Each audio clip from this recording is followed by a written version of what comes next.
Well, hi, and welcome to another episode of Ask Mike, where we talk about issues that are happening here in East Hampton and try to answer your questions.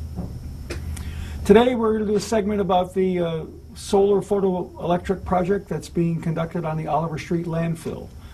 As you may recall, we've contracted with a private company called Borrego Solar to build a solar generating facility on the closed landfill at the end of Oliver Street. The effort there is to allow a private concern to lease the space on the landfill, to make the investment necessary to build the power plant, and to provide for the electricity from that power plant to be fed into the electric grid through the Western Mass Electric Company wiring system. The city's role will be to purchase the electricity generated by the plant at a price that's lower than the retail value of that electricity, and in exchange we'll get a credit from Western Massachusetts Electric Company that will provide for a profit for the city, so that the city will save money and promote green energy. The project started about 2 weeks ago, and it's well underway. If you take a look at the film that we're showing, you can see that the conduits are going in, the roads have been constructed on top of the landfill, and many of the ballasts that are going to support the racks that the solar panels are installed on have already been installed in the first phase. So there'll be a total of about 450 racks that will contain solar panels, and the system will generate something in excess of 2.3 million watts of DC power.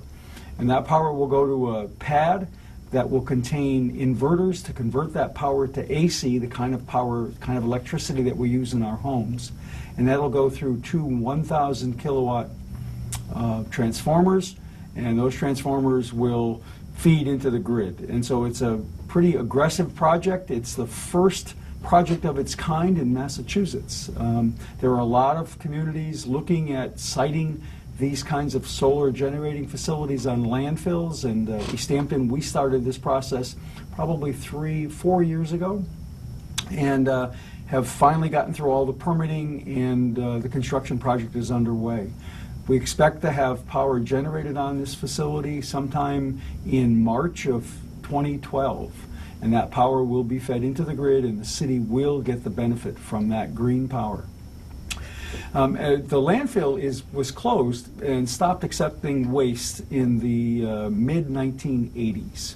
And as a part of that closure procedure, a membrane, a plastic liner, was placed over the top of the landfill, and 2 feet of material, sand and soil, were added to the top of the landfill to protect the cap so that no water can infiltrate, and so the trash that's contained in that landfill will stay contained in the landfill. This project is working on top of that cap, and so it's very important that the work be done in a way that doesn't have a negative impact or doesn't damage the integrity of that liner that's over the top of the landfill. So the roads that are being built are 18 inches of bank run gravel, 3 inches or smaller, and that's what's taking the wear and tear from the vehicles that are going to be traveling over the landfill to put up these more than 9,000 panels. The conduits are being placed in the gravel roads, and so all of the power that is going to be transferred from the site, both on the site, from the panels to the inverters, and then from the inverters and transformers off onto the grid, are going to be built into the roadway. And so there's nothing going to be buried in the cap itself. All of the work that's happening is on top of the cap. It's important that we also make sure that the vegetative cover that's over the landfill isn't damaged during construction, and so all during the construction project there's going to be an on-site engineer that's going to make sure that the integrity of the cap is maintained at all costs. And the contractors are working diligently to make sure that they get their work done in a good effort and a workmanlike way without having to penetrate the top of the landfill and without damaging the cap.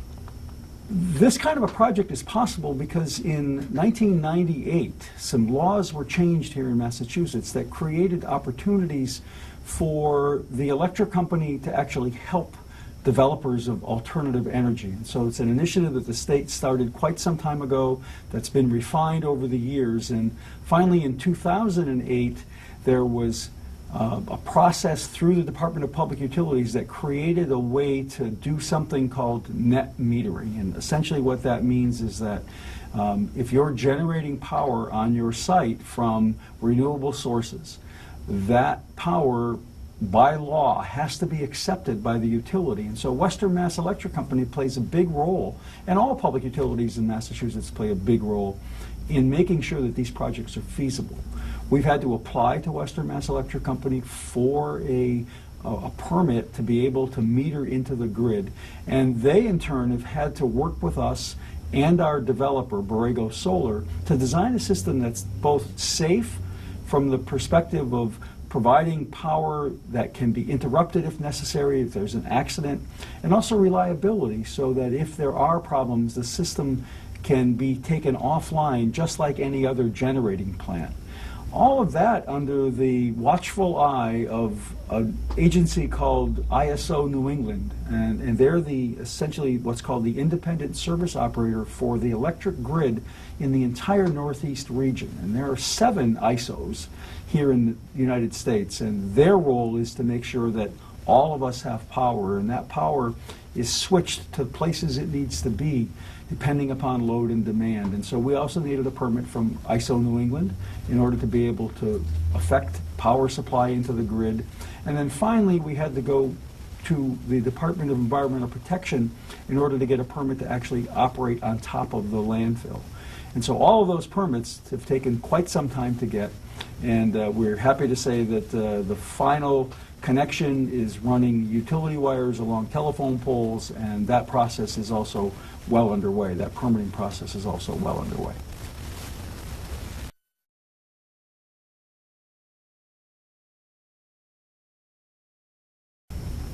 Okay. And so here's an update on the Nashua pond projects that are ongoing. As you recall, and as you're aware, we did some dredging there, and prior to that we installed some devices to help reduce the sediment load going into the pond so that the next dredging won't have to be as extensive and will be delayed as long as possible. The first of those devices was a weir along White Brook, and that was essentially part of 9 proposals, 9 ideas that were generated by a study in the late 1980s as to how to go about cleaning up the pond. And so there are 3 primary tributary streams. The biggest is Broad Brook, the next is White Brook, and the White Brook project is the oldest sediment control project, and that was essentially placing a stone-filled basket in the flow of White Brook as it passes under the access road to Nonothuck Park. That was done under a permit from the Conservation Commission, and that permit has since expired, and we need to do maintenance, and so we've put that project back in front of the Conservation Commission for a maintenance permit, as well as the other sediment control project on the largest feeder stream, and that's Broad Brook. And for the Broad Brook project, we actually designed something that's called a settling basin that performs the same sort of activity as the weir does, only on a larger scale. Again, both of those projects require periodic maintenance. The original installation permits have since been complied with and have expired, and now we're in front of the Conservation Commission asking for permits to be able to go in and maintain these projects. The maintenance is a critical idea moving forward. It's a critical need moving forward because without proper maintenance over the years, the sediments that we cleaned out of the pond will eventually return. Now, this is a long period of time that it would take, probably 40 or 50 years for the pond to fill back in again, but the sooner that we can get these maintenance permits and then find a way to fund the maintenance projects, the sooner we'll be able to get our controls in place so that the siltation doesn't continue into the pond. And the long-term plan for the pond is to enhance its attraction for the community. There's an economic development piece at the end of this tunnel, and that is to be able to use the Nashua Pond, an icon in East Hampton, a part of our city seal, and clearly a vision in East Hampton that is recognizable all over the valley.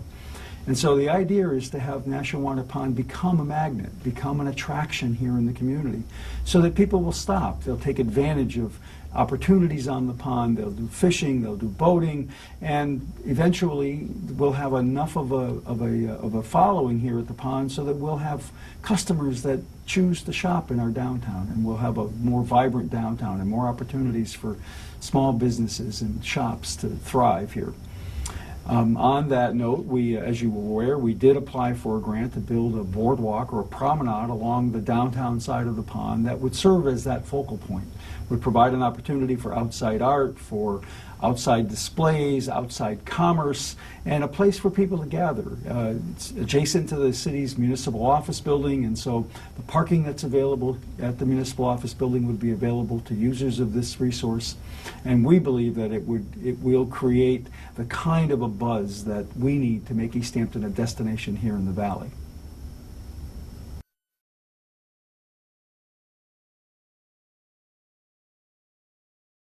We've been getting some questions for an update on the high school project, and I'm happy to say that it's going along very nicely.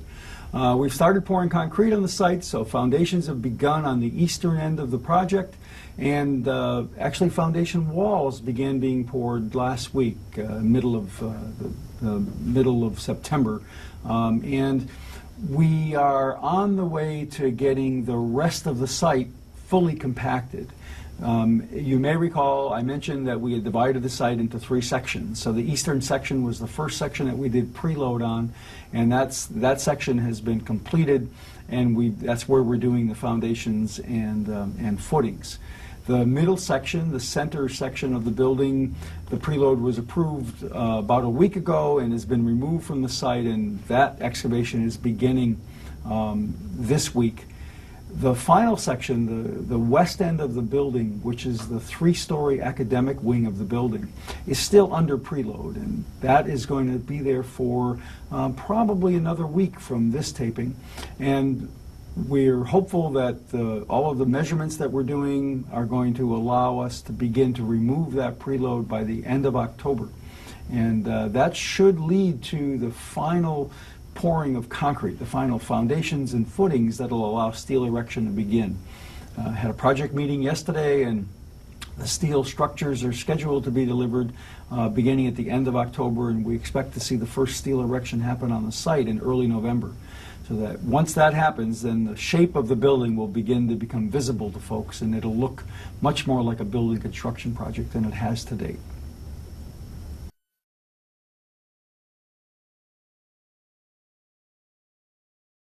I'm here at the Enrichment Center at 19 Union Street talking to Linda Talbot about the Boston Post cane. And Linda's going to give us a little bit of a history about that cane and the way that it's distributed to the oldest individual in the community. So here's Linda. Thank you, Mike. The history of the Boston Post cane. In 1909, the old Boston Post newspaper distributed 431 gold-headed canes to New England towns to be presented to the oldest residents. In 1960, only 14 canes were located in New England. The cane is no ordinary walking stick. It was made from black ebony, reportedly shipped as logs from the Belgian Congo. It was split, tapered, and finished with a high polish. I never can say this word. A ferrule at the tapered tip and a gold-filled head completed the cane.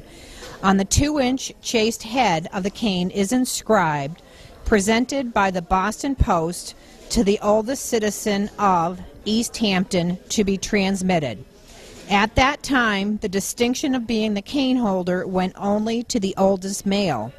After women won the right to vote, many ladies protested this injustice, and since 1930, sex has not been a criteria.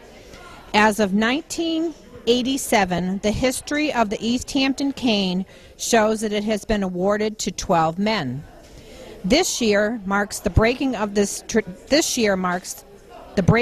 tradition, with the award going to Mrs. Papalarczyk of 5 Chestnut Street. She was 100-year-old this past March in 1987. East Hampton gave out the original Boston Post cane. The first recipient was Martin Luther Gaylord at the age of 86. Since then, the cane has been distributed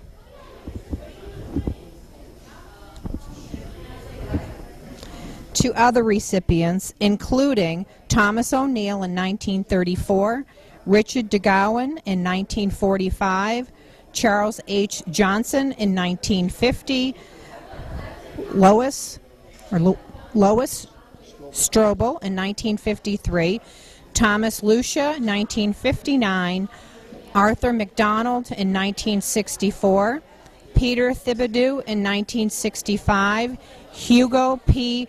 Radelli in 1971, John Iwanez in 1974, Mary Hanley in 1980, Mrs. Papalarczyk in 1987, Ellen Torberg in 1989, Albert LaPrade in 1996, Eglantine Payette in 1997, Henrietta Kresnowski in 1997, Joseph Gall Sr. in 2001, Georgiana Boss in 2002, and recently in 2011 it was presented to Esther Mesh. Thank you. Wanted to report that we recently gave that award to Esther Mesh, who lives on Clark Street here in East Hampton, and we had a wonderful event. We provided her with a lapel pin and brought the actual cane in for her to hold and to use for a little while we were visiting. It's such a valuable antique that we actually keep it in a display case at the Enrichment Center on Union Street, and only bring it out for special occasions.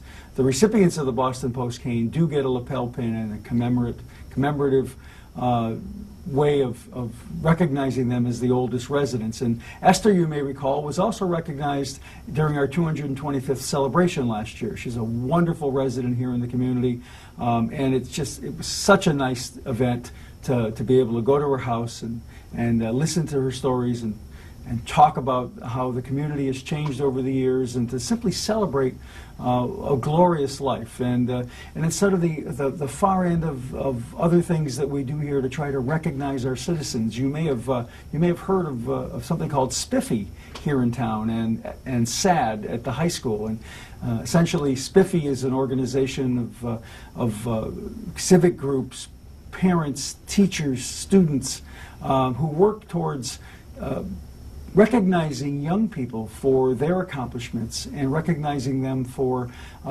being aware that there are destructive behaviors that should be avoided, and that sometimes peer pressure leads you to places where you really don't want to be. And so it's kind of a juxtaposition of dealing with the youth here in town at the high school level and helping them to look at good role models, and then talking to someone like Esther, who's a wonderful role model for us all, and is our senior citizen here in the community, and who has a wonderful outlook on life and how citizens need to help each other. And it's just such a refreshing day to be able to do both of those.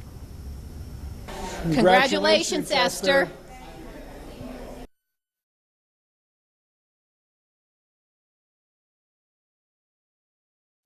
Had a question from a resident asking about how the funding for the fish ladder came about and kind of what's happening with that project. And so I'll take this opportunity to give you a brief rundown on it. Back in the late 1990s and early in this century, we had some inquiries from Trout Unlimited about the value of the fishery that's above the Manhan River Dam, and how it would be nice if there was a way for us to allow migrating fish, the fish that exist in the Manhan River and the Connecticut River and migrate to spawn, some way to allow them to get past that dam site. That inquiry to my office led to an inquiry by us to the Army Corps of Engineers, and in 2001 the Corps of Engineers took the project on to take a look at whether or not there was some feasible way to do that, whether it was removal of the dam or the construction of some device to allow the fish to get around the dam. To fast forward a little bit, that review happened. The Corps determined that there were ways that we could get around that dam. It ended up being preferable to just climb over the dam with some sort of a device as opposed to remove it for a host of reasons. And the project was roughly designed and then put on a shelf for lack of funding. The city, we're certainly very supportive of the project, but it's not the kind of thing that we had money at the time, or have money now for that matter, to be able to fund. The United States Fish and Wildlife Service was involved in that early review with the Army Corps of Engineers and remained pretty supportive of doing a fish ladder project at that site. When the American Recovery and Reinvestment Act, the stimulus, was passed by the federal government, the United States Fish and Wildlife Service applied for funding to try to implement the fish ladder project, and they were successful. And in 2009, they requested that the city help them implement a project, and so we signed an agreement with the federal government that we would use their money to be able to implement the project. And that project went out to bid, it went out to design, and eventually was bid to a contractor, and that contractor began the project. A couple of unforeseen things happened. The amount of money that was available from the federal government wasn't enough to complete the project, and so we closed out the contract without finishing the job. That's about where we are right now. The contract is closed out. The fish ladder is about 70% complete, and we are waiting for additional funding in order to be able to put that project back out to bid for the final phase. That funding is going to become available either through federal sources like Fish and Wildlife, or through a source that is known as the Section 206 program from the Army Corps of Engineers. And that program is the same program we used to dredge Nashua Pond. And in either case, there are matching funds that are required that can't come from those agencies. And so we're looking for grants, we're looking for agencies or organizations or foundations that are looking to support the project. And we expect that by the end of calendar year 2011, we'll have some idea of where that money will be coming from, so that we might redesign the project so it can go out to bid in the spring of 2012.